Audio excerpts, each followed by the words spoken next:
What if the most famous burial story of the 20th century was never a burial story at all? It was executed by a grieving aristocracy, broadcast to 2.5 billion people, and swallowed whole by a weeping planet. They told you the most hunted woman on earth finally found peace on a secluded, tranquil island.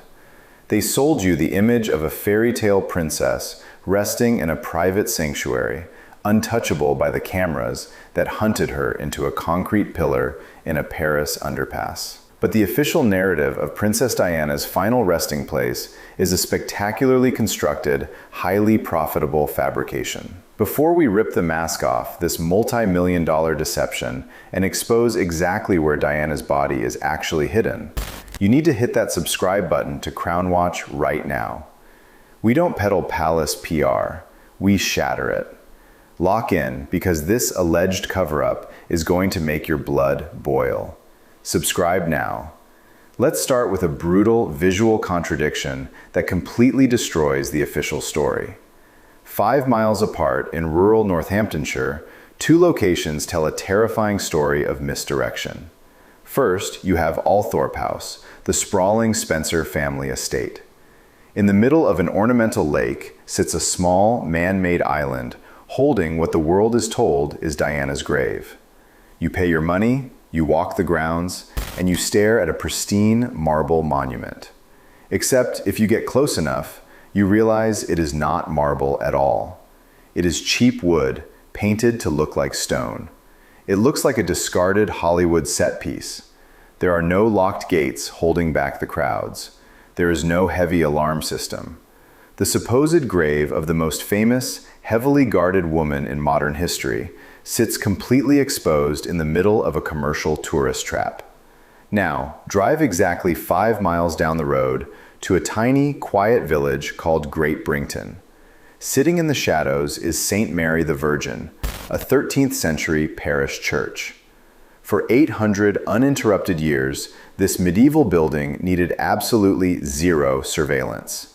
The Spencer family vault lies beneath its floor, holding 19 generations of aristocrats. But magically, immediately after September 1997, this sleepy, forgotten church was suddenly transformed into a fortress. Heavy iron gates were violently bolted across the entrance to the Spencer Chapel. Massive, aggressive, galvanized anti-vandal fencing was slapped over the stained glass windows. State-of-the-art surveillance cameras and motion-triggered alarms were wired into the ancient stone. It looks like a high-security military vault. Ask yourself one simple, devastating question. Why is the Spencer family's decoy island completely unprotected, while a medieval church that nobody visits is suddenly locked down like a black site prison? You do not put iron bars and heavy cameras around a room unless you are terrified of the world finding out what is buried underneath it. The physics of the official island story are an absolute insult to your intelligence.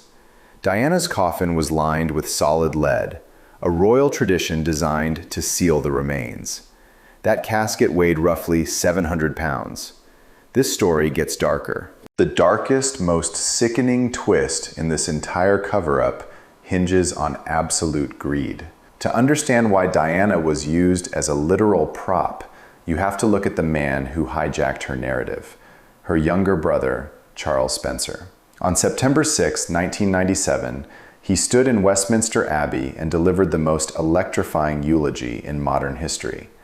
He violently attacked the royal family. He viciously condemned the media. He publicly crowned himself the ultimate protector of Diana and her 2 young boys. The entire planet applauded him. But behind the scenes, that speech was a masterclass in aggressive hypocrisy. Just years before her horrific death, Diana was desperate for a safe haven. She begged her brother to let her live in the garden house on the Althorp Estate. She needed a sanctuary away from the brutal media circus. And her so-called protector? He flat out rejected her. He claimed her presence would bring too many cameras to his property. He slammed the door in the face of his sister when she was alive, but the very second she was dead, she became the single most lucrative financial asset he would ever possess. Althorp was hemorrhaging money. Maintaining a massive, crumbling 500-year-old aristocratic estate requires a permanent river of cash that the Spencers simply did not have. But suddenly, they had Diana. Or rather, they had her brand.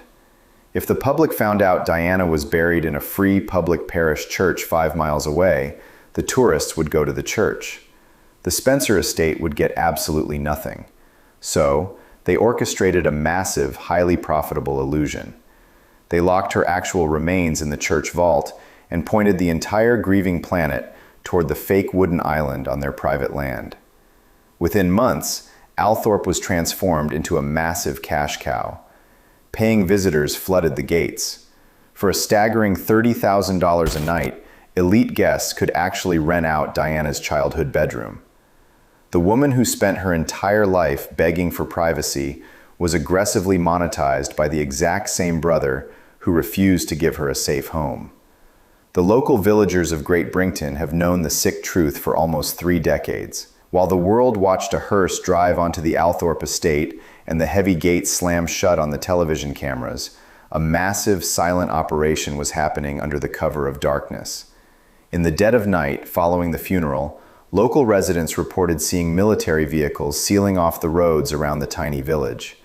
The local crematorium, which should have been locked and pitch black, was blazing with lights in the middle of the night. Why? Because the Spencer vault under the church was completely out of physical space for full-sized coffins. Diana's own father had to be secretly cremated in 1992 just to fit his ashes into the crowded crypt. Diana desperately wanted to rest beside her father. The logistics were undeniable. They quietly cremated the most famous woman in the world, bypassed the impossible physics of sinking a 700-pound lead coffin into a flooded lake, and smuggled her ashes into the church under the cover of absolute darkness. The physical evidence left behind inside that fortified medieval church is completely undeniable. If you manage to get past the galvanized fences and stare through the heavy iron gates blocking the Spencer Chapel, you will see exactly what they are so desperate to hide.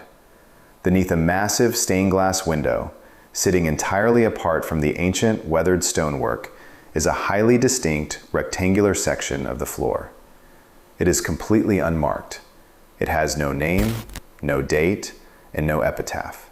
It is visibly newer than every single stone surrounding it. Visitors who managed to slip inside the church in the frantic days immediately following the funeral reported seeing a thick, messy residue of fresh cement and wet earth smeared across protective plastic sheeting.